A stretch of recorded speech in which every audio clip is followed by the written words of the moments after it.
So let me offer you a bet. 2 features in the roadmap, you can only ship 1. The first one, your team knows inside and out. You built something like this last quarter. You've got the metrics, you've got the benchmarks, you've got a clean story for leadership. You can see exactly how it plays out, and you can make a good estimate of the overall impact. Well, the second one, no idea. Could be your biggest hit of the year. It could be a total flop. Your team has never built anything like it. There's no precedent. There's just a hazy fog where the certainty is supposed to be. Let's assume they've got the same potential upside on paper. Both could win. So which one do you pick? Well, if you're like almost everybody, you go for the feature that you know. Not because it's a better bet, but because the other one is a mystery. And your brain really, really doesn't like mysteries. And here's the part we'll dig into today. You didn't choose the safer option. You chose the clearer one. And those aren't the same thing. The unknown feature might have been the smarter play. You'll just never find out because the ambiguity scared you off before you gave it a fair shot. And that instinct has a name, and it's quietly steering more of your decisions than you'd guess. So stick around.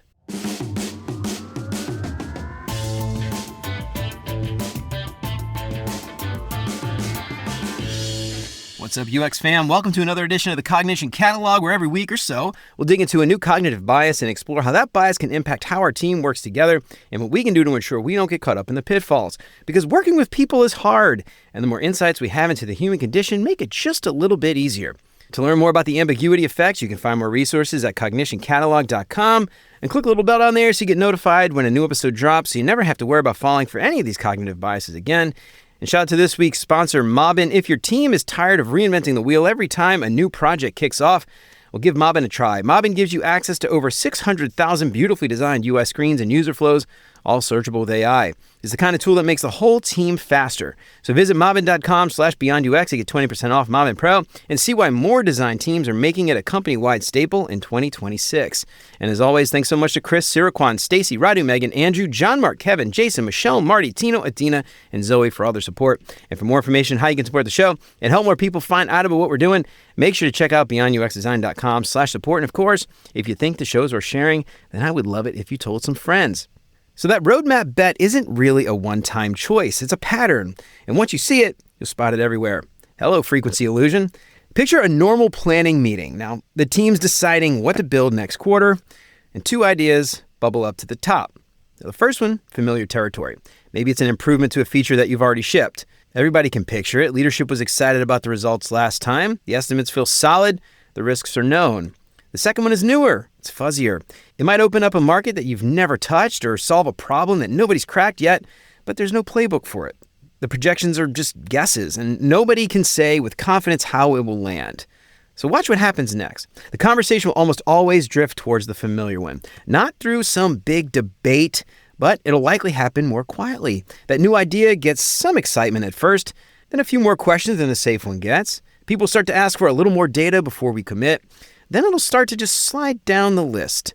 Other features get pushed above it, and by the end of the meeting, the known option is greenlit, and the unknown one is parked safely below the line. And everybody walks out feeling responsible, feeling measured, like they made the disciplined call. But here's what actually happened. The team didn't weigh both ideas evenly and pick the stronger one. They picked the one they could safely predict. The fuzzy idea never lost on its merits. It lost because it was harder to predict. And that discomfort of not knowing did the rest. Now, this is the ambiguity effect, and it doesn't announce itself. It hides inside reasonable sounding caution. Let's wait for more signal. Let's start with something proven. Now, each one sounds smart in the moment, and together they quietly tilt the whole team toward the familiar almost every single time. And it's not just roadmaps. It's that new hire whose work gets a little bit more scrutiny. That unfamiliar tool feels riskier than the one that everybody left those Stack Overflow comments about. The bold research direction loses to the safe one because the safe one is easier to defend. Now, the thing the team keeps avoiding isn't risk. It's the unknown. And those 2 things are not the same. So what is the ambiguity effect? Well, we tend to avoid the unclear. When we can't see how something will turn out or even read what's happening right now, our brains treat that fog as a threat, and it steers us towards whatever feels more defined. The discomfort isn't really about the odds. It's about not being able to make sense of the situation at all. And we'll trade a better but blurry option for a clearer one almost every time. The research behind this bias starts with a clean little thought experiment about gambling. Now, the bias got its formal start with economist Daniel Ellsberg in 1961, almost a whole decade before he published the infamous Pentagon Papers. And in a paper on decision-making, he laid out a thought experiment built around 2 jars of colored balls and predicted how people might choose. Now, the first jar held exactly 50 red and 50 black balls. Now, you could see the split. The second jar also had 100 balls, but the mix was hidden. It could have had anything from all red to all black with no way to know. Now picture being offered a bet on pulling a red ball. Which jar would you choose? Now think about what's actually hidden in the jar. It might be stacked 99 black and 1 red, which would be awful for you. It might be 99 red and 1 black, which would be great for you. Now with no information pointing either way, every lopsided possibility is balanced by an equally likely opposite. Your best guess for the hidden jar lands right back at 50-50 every time, the same as the jar that you can actually see. Now on paper, the 2 bets are worth the same. So why do most of us still choose the visible jar? Because the jar you can see hands you 50% for sure. The hidden jar gives you 50% on average, but the real odds are out of sight, and they might be terrible. Now that unseen possibility, the chance that you've badly misjudged the whole thing, is what people are running from. Not bad odds, it's unseen odds. And that's essentially the ambiguity effect. People take a guaranteed coin flip over a mystery, even when the mystery is, on average, exactly as good of a deal. Ellsberg actually sketched out a second, more complicated version too, with a single jar of red, black, and yellow balls. And this is the one that most people tend to cite today, but the 2-jar setup is way easier to explain here, so we'll just stick with that. Anyway, almost everyone reaches for the one that they can see. Ellsberg predicted exactly that, and the researchers who tested his idea over the years found that he was right. Now, this held up across decades of follow-up work. Researchers ran variations on Ellsberg's setup, and the preference for the known option kept showing up. Even when they explained the logic to people and walked them through their own reasoning, the pull towards the visible jar shrank, but it never fully went away. Humans are just sort of stubborn that way. And it kind of drives me nuts when I hear economists talk about how rational humans are, because obviously humans are anything but rational. Now here's an important distinction, and it's worth holding on to for the rest of this episode. Risk is when you know the odds, even when they might go against you. Ambiguity is when you don't even know the odds at all. Now those are 2 different things, and the second one bothers us a whole lot more than the first one. We can often stand to deal with a known long shot more easily than we can stand to deal with a complete unknown. Now, why is the unknown harder to stomach? Because missing information gets processed less like a math problem and more like a threat. When we can't fill in the gaps, an older part of our brain assumes that the gaps are hiding something dangerous. So we default to the option that we can fully picture, and we steer clear of the one that we can't. It's a remnant of our old hunter-gatherer brains. And that's also why the effect gets stronger as the stakes go up. A trivial guess doesn't really bother us all that much, but when the outcome matters, the discomfort with the unknown gets even sharper, and the instinct to retreat to the familiar gets even stronger. But when the outcomes matter, the discomfort with the unknown gets even sharper, and the instinct to retreat to the familiar gets stronger. And the more threatened we feel, the more we crave a clear picture, and the more we'll give up to get one. Now, long ago, in a world where the unknown genuinely could be dangerous, avoiding the unknown was a decent survival bet. The trouble is that the same reflex follows us into the modern day, into meeting rooms where the unknown is just a new idea, an untested market, or a person that we can't read yet. The people most exposed to it are the ones whose jobs are built around making hard decisions with often incomplete information. Designers, product managers, engineers, researchers. The art of our craft is making decisions before everything is clear, which means the ambiguity effect is quietly influencing every one of those decisions. Now, Team Wang, the roadmap, has a familiar feature for a known market with clear benchmarks competing for time and resources, with a new feature for a new market with the fuzzy projections, but maybe real upside. That familiar one is crystal clear. It comes with a story that you can tell leadership, so it tends to win, not because it's a better bet, but because the other jar is the hidden jar, and nobody wants to stick their hand into it. The ambitious opportunity gets filed under too speculative and quietly shifts below the line. A genuinely novel design pattern has no precedent to point to, no pattern library entry, no competitor doing it already, and that absence is seen as a negative even when the idea is strong. The safer, more conventional direction wins because it's easier to explain, and easy to explain gets interpreted as more likely to work. That novelty gets penalized for the crime of being unfamiliar. A proven engineering framework with years of Stack Overflow answers feels safer than a newer tool that might be a better fit, simply because the unknowns are visible in one and hidden in the other.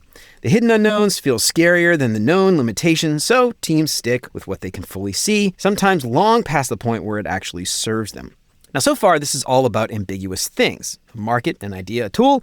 Now, when the unknown is a person, more biases stack up and amplifies all of it. When the unknown idea comes from somebody that you don't know well, you're reading two blanks at once. That idea is unproven, and so is the person behind it. A trusted teammate floats a half-formed concept, and everybody gives them the benefit of the doubt, where a newer colleague floats the same concept, and they get a wall of questions. That idea didn't change. Your ability to read the source did. Now, we tend to feel this one a lot with new leaders. A new director, a new VP, a new executive, or even a new PM joins the team, and nobody can read them yet. They don't have a track record. There's no sense of how they'll handle pressure, no shared history, and that's ambiguity in human form, and the brain does its usual thing and fills the blanks with caution instead of giving them the benefit of the doubt. The trust has to be earned, not because the new leader did anything wrong, but because I can't read you yet quietly tells our brains to stay guarded. And that's the second bias that's worth naming, so we don't blur them together. The new leader isn't just ambiguous, they're often part of the outgroup, not yet one of us. In-group bias already shorts the trust that we extend to outsiders, so the two effects kind of stack. The person is hard to read and not part of the tribe. And that's a big reason leadership transitions feel so destabilizing and why an outside hire spends months earning trust that an internal promotion would have been handed on day one. But notice what's really driving all of this. It isn't that the new market is bad or that the new idea is weak or that the new leader is untrustworthy. It's that we don't know yet. And we treat we don't know as probably bad. Now, that's the thing I want you to really think about here. We are not neutral in a blank space full of unknowns. Our brains want to fill the space, and so it fills it with the least generous reading that it can. That new PM's pointed question tends to look territorial instead of curious. That unfamiliar tool becomes a liability instead of an upgrade. That untested market becomes a risk instead of an opportunity. Now, we haven't uncovered any clarifying information yet, so our brains supply a placeholder, and that placeholder tends to skew dark, and it pushes us to avoid it in favor of the known quantities. But that said, don't start thinking that the fix is pretending that everything's clear or trusting everything and everyone blindly. Instead, I want you to notice when I don't have a read on this yet is starting to shift into that's probably a problem, and ask whether anything actually justifies that jump or whether your brain is just doing what it always does when it doesn't have all the facts. So what do we actually do about it? Well, here are a few places that you can start. First, treat I don't understand as neutral, not negative. The core piece of the ambiguity effect is filling a blank with the least generous guess available. An unfamiliar tool becomes a liability, an untested market becomes a risk, a new hire becomes a question mark, all before any real evidence shows up. Now, catch the moment that your brain converts, I don't have a read on this, into this is a problem. That initial gut reaction is rarely true, and naming it out loud gives that unclear option the fair hearing that it usually doesn't get.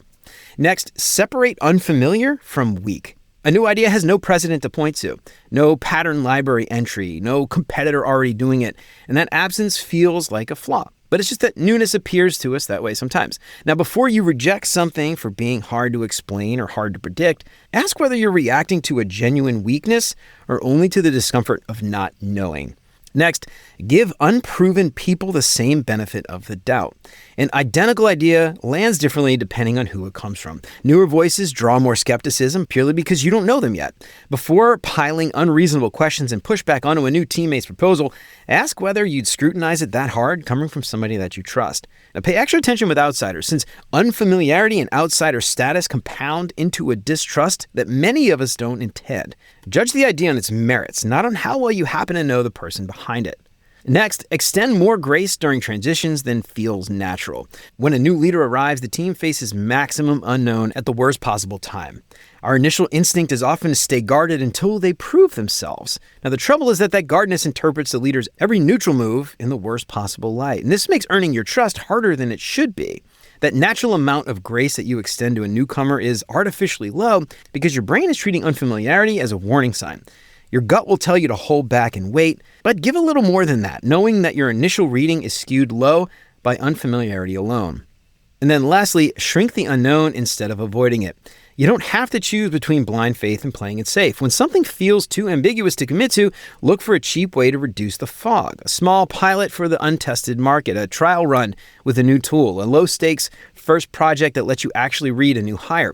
Turning a big murky bet into a small one buys you meaningful information instead of leaving your brain to fill in the gap with worst-case guesses. So most of the time, nobody's making a bad call on purpose. They're just reaching for the option they can see clearly and backing away from the one that they can't. And that's what makes the ambiguity effect so hard to catch. It doesn't feel like a bias. It feels like being careful, and it feels like good judgment. But Careful and clear aren't the same thing. The safest looking choice is just the one with the fewest blanks, and the blanks are often where the better idea and the opportunities are hiding. You don't have to chase every unknown. You just have to notice when your aversion to ambiguity is quietly making that decision for you, and give the unfamiliar a fair shot before you pass on it. Well, all right, y'all, that's it for the Cognition Catalog for today. I hope I helped to shed a little bit of light on the ambiguity effect and how we can avoid some of those pitfalls at work. But I'm curious, have you run into the ambiguity effect before? How did it impact your team? How'd you get through it? I'd love to hear about it. Let me know what you think on LinkedIn or shoot me an email at hello@beyondUXdesign.com. I'd love to hear from you. To learn more about the ambiguity effect, you can find more resources at cognitioncatalog.com and click that little bell down there so you get notified when a new episode drops so you never have to worry about falling for any of these cognitive biases again. And if you want to pick up some big, beautiful art prints of some select biases, make sure to check out beyonduxdesign.com/shop. Get free shipping on all orders over $30 and use the promo code YouTube to get 10% off your entire order. And if you have a favorite bias that you want to see in print, let me know. I'd be happy to take requests. And if your team is tired of reinventing the wheel every time a new project kicks off, Mobbin gives you access to over 600,000 beautifully designed UI screens and user flows, all searchable with AI. And it's the kind of tool that makes the whole team faster. Visit mobbin.com/beyondux to get 20% off Mobbin Pro and see why more design teams are making it a company-wide staple in 2026. Help keep the show independent and ad-free. Check out beyonduxdesign.com/support to find out how. You can join Chris, Siraquan, Stacy, Radu, Megan, Andrew, John, Mark, Kevin, Jason, Michelle, Marty, Tino, Adina, Zoe, and many others and help keep the show independent and ad-free. You'll get exclusive access to the entire video library of episodes, including episodes before they're even released. Get instant access to those video archives right now for as little as $5 a month. And until next time, remember, you're more than a designer because there's more to UX and design. I'll see you around. Take care, y'all.